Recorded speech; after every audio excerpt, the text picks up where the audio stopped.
नमस्कार दोस्तों, आज के इस एपिसोड में हम सीखेंगे उत्तानासन, जो कि एक स्टैंडिंग आसन है।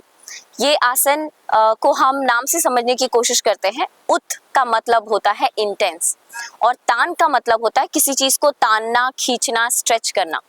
तो ये आसन में हम अपनी स्पाइन को, अपनी रीढ़ की हड्डी को बहुत अच्छे से स्ट्रेच करते हैं।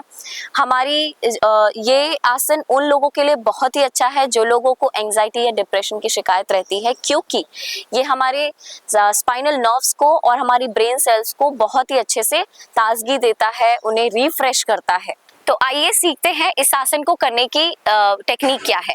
तो सबसे पहले आप ताड़ासन में खड़े हो जाएंगे। आपके पैरों के बीच में हिप डिस्टेंस गैप रहेगा। जितना आपके हिप्स की चौड़ाई है, आपके पेल्विस की चौड़ाई है, उतना ही गैप आपके पैरों में रहेगा। Keep your feet parallel to each other and then from there श्वास भरते हुए धीरे धीरे आप अपने हाथों को ऊपर की ओर ले जाएंगे। आपके जो अपर आर्म है वो कान के पीछे आने चाहिए, आगे नहीं होने चाहिए। नाउ फ्रॉम देयर थोड़ी देर यहाँ पे होल्ड करेंगे, अच्छे से हाथों को खींचते रहेंगे और फिर एक्सेल करते हुए you will start bending from root of the spine. बिल्कुल लोअर मोस्ट स्पाइन से आप बेंड करना शुरू करेंगे। आप अपने इस रीजन से बेंड करना शुरू करेंगे धीरे धीरे and you will reach at 90 degree. 90 degree किया, आपके upper body and lower body is making your 90 angle. Once you have reached here, now further exhale and reach with your fingertips on the floor. आपका हाथ आपके कंधे की line में होना चाहिए। यहाँ पे आप ध्यान रखेंगे कि आपके फाइनल पोस्चर में आपको चिन और चेस्ट को उठा करके रखना है। You don't have to collapse with your chin and chest. अपनी चेस्ट को गिराना नहीं है, चिन को गिराना नहीं है। आपको एक्सटेंड करते रहना है, अपने स्पाइन को खींचते रहना है विदाउट हर्टिंग योर नेक। तो ये करने के दौरान आपको ध्यान रखना है कि आपकी नेक को आपको हर्ट नहीं करना है। आपको बस अपनी चेस्ट को उठा के रखना है, अपने चिन को उठा के रखना है और सामने की ओर देखना है। Now maintaining this, you have to also remember one point that in the final posture आपका जो ये outer hip है और आपका outer ankle है should be in one line, एक लाइन में होना चाहिए। कहीं ऐसा ना हो कि आप बहुत आगे चले गए या फिर ऐसा ना हो कि आपके हिप्स पीछे जा रहे हैं, your body weight is falling back। ऐसा नहीं होना चाहिए। आपको ध्यान रखना है आपके फाइनल पोस्चर में। Now hold here for few breaths, breathe in breathe out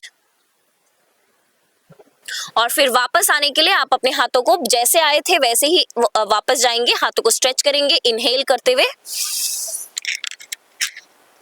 come back up. तो अब हम जानेंगे कि हमसे ऐसी कौन सी वो गलतियां होती हैं उत्तानासन करते हुए जो हमें समझनी चाहिए और उसे सही करना चाहिए। सबसे पहली कॉमन मिस्टेक है, we tend to compress the spine in the process of bending forward. तो जब हम बेंड फॉरवर्ड करते हैं तो कई बार हम अपनी स्पाइन को झुका लेते हैं, दबा लेते हैं। Compression action should be avoided. कैसे अवॉइड करेंगे? सबसे पहले आपको ये जानना जरूरी है कि this is our front body. ये हमारी एंटीरियर बॉडी है जिसमें हमारा शोल्डर आ गया, हमारे चेस्ट आ गए, हमारा upper abdomen, middle abdomen, lower abdomen. ये हमारी फ्रंट बॉडी है, एंटीरियर बॉडी है।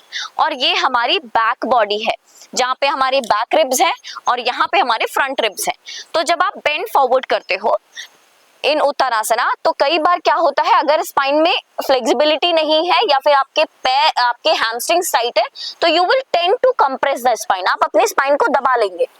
तो ये चीज हमें अवॉइड करनी है। इसको अवॉइड करने का तरीका ये है कि आपके जो बैक रिब्स हैं, यहाँ पे बैक रिब्स हैं आपकी, राइट, उन्हें आपको इंगेज करके रखना है टुवर्ड्स द फ्रंट रिब्स। जैसे ही आप अपनी बैक रिब्स को अंदर की ओर अपने चेस्ट की तरफ लोगे, आपके चेस्ट विल ओपन, आपका शोल्डर खुला रहेगा, आपकी एंटीरियर बॉडी झुकेगी नहीं।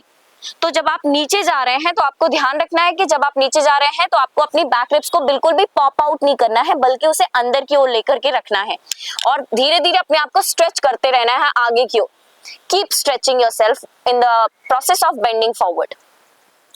अगली कॉमन मिस्टेक है हमारे स्पाइन के और हमारे पैर के स्ट्रक्चर को लेकर के।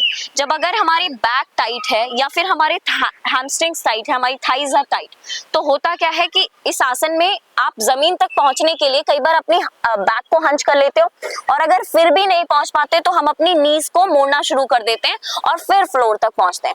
इसमें हो क्या रहा है कि आप आसन में आपने फ्लोर तो टच कर लिया, लेकिन आपके जो नीज की जो मसल्स हैं, नीज और आपके थाइस की एंगेजमेंट बिल्कुल जीरो है।